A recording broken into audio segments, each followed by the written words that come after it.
Have you ever noticed how the pictures we see of big global problems often look exactly the same year after year?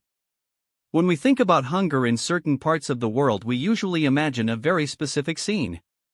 We see a dry landscape and we see people waiting for help to arrive from somewhere far away. We see large bags of grain with foreign flags printed on the side. This vision tells a story where one side of the world is always suffering and the other side is always saving. It creates a feeling that the problem is so huge and so distant that only a massive outside force can fix it. But what if that picture is actually hiding the real solution? What if the most powerful way to change the world is not to wait for a hero from across the ocean but to look at the people who are already there? We are so used to the idea of charity as a one-way street that we often forget to look at the strengths of the people living in the middle of the struggle. To understand how we can actually change things, we need to look at the context of how we have tried to help in the past. For a long time, hunger has been treated as a crisis that requires a quick fix. When people are hungry, we send food. That seems logical. But when food comes from thousands of miles away, it often causes new problems. It ignores the local farmers who are trying to sell their own crops. It relies on massive warehouses and complicated shipping routes that can break down at any time. Even in wealthy countries, the systems we use to feed children in schools are often broken.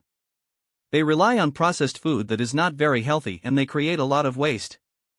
The old way of thinking says that if you have a problem, you should look for an expert from a different place to tell you what to do. But real change usually starts much closer to home. It starts with a simple observation of what is happening in your own backyard.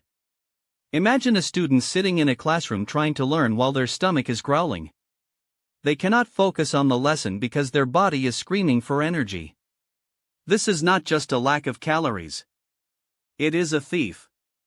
It steals the chance for that child to reach their full potential. It steals their future. When we look at this as a surface concept, we see a health issue. We think we just need to put food in the stomach. But there is a hidden assumption that we need to uncover.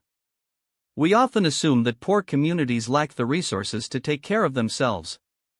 We assume they are waiting for a blueprint to be handed to them.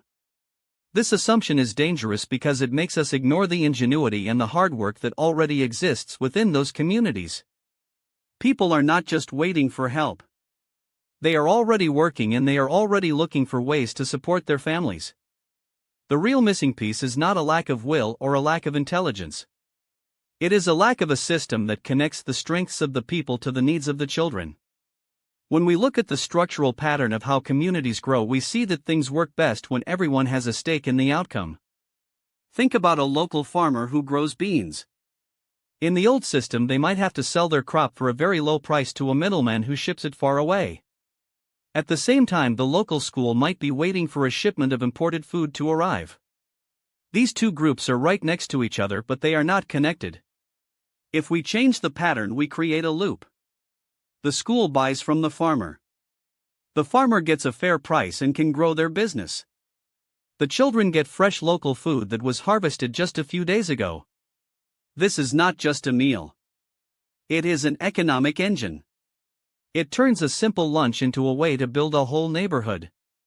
This pattern is much more stable than relying on a charity that might run out of money or a global supply chain that might get stuck.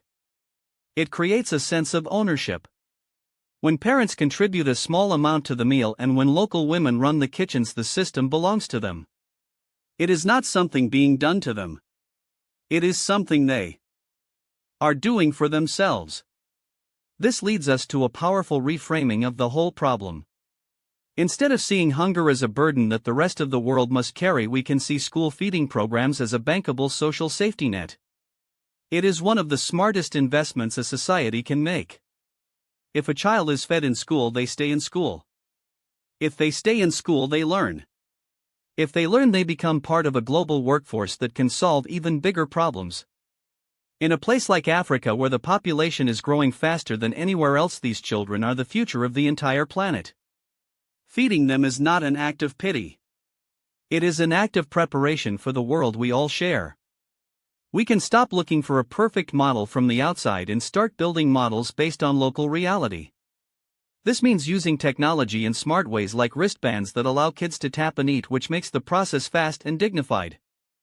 It means building large kitchens that use clean energy to protect the environment while feeding thousands of people. It means moving away from the idea of a temporary rescue and moving toward a permanent public commitment. This is where the real work happens.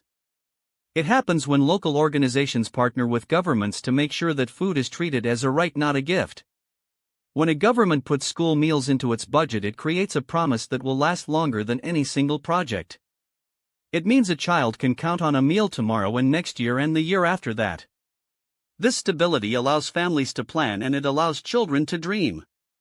When we apply this perspective to our own daily lives, we can start to see similar patterns. We often look for complicated answers to the problems in our own lives or our own communities. We think we need a new technology or a famous expert to show us the way. But often the answer is found in the people right in front of us. It is found in the simple act of sharing a meal or supporting a local business. It is found in the realization that we are all connected in ways we do not always see. Just as a farmer in Kenya is connected to the student in the classroom, we are connected to the people around us through our choices. When we support systems that are local and sustainable, we are helping to build a world that is more resilient. We can ask ourselves how we can use our own strengths to help the person next to us. It does not have to be a grand gesture. Sometimes it is as simple as refusing to turn away someone in need or finding a way to make a system just a little bit more fair. We have to remember that the way we treat the most vulnerable members of our society tells the story of who we are as a people. If we get this right, we are not just solving a problem for today. We are showing a path forward for the entire human race. We are moving toward a future where a child only feels hunger as a short feeling of waiting for a delicious lunch rather than a constant pain that stops them from thinking. We are moving toward a world where every person has the chance to live up to their potential because they had the basic support they needed to grow.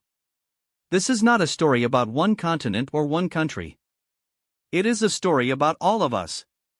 It is about the blueprints we create for a better tomorrow. When we look at the massive challenges ahead of us like climate change or global inequality, it can feel overwhelming. But the lesson here is that the most effective solutions are often built from the ground up with the hands of the people who care the most. By trusting in the ingenuity of local communities and by building systems that respect their dignity, we can solve problems that have been around for centuries. We can turn a crisis into a bustling kitchen and a starving child into a future leader. We can choose to see the world not as a place of scarcity and rescue but as a place of abundance and partnership.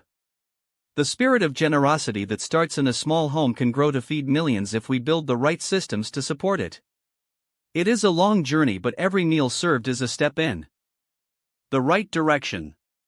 It is a slow and steady process of building trust and creating new patterns of behavior. We are learning that the best way to feed the future is to empower the people who are already living in it. We are discovering that the most important resource we have is not money or grain but the collective will of people who refuse to let the potential of a child go to waste.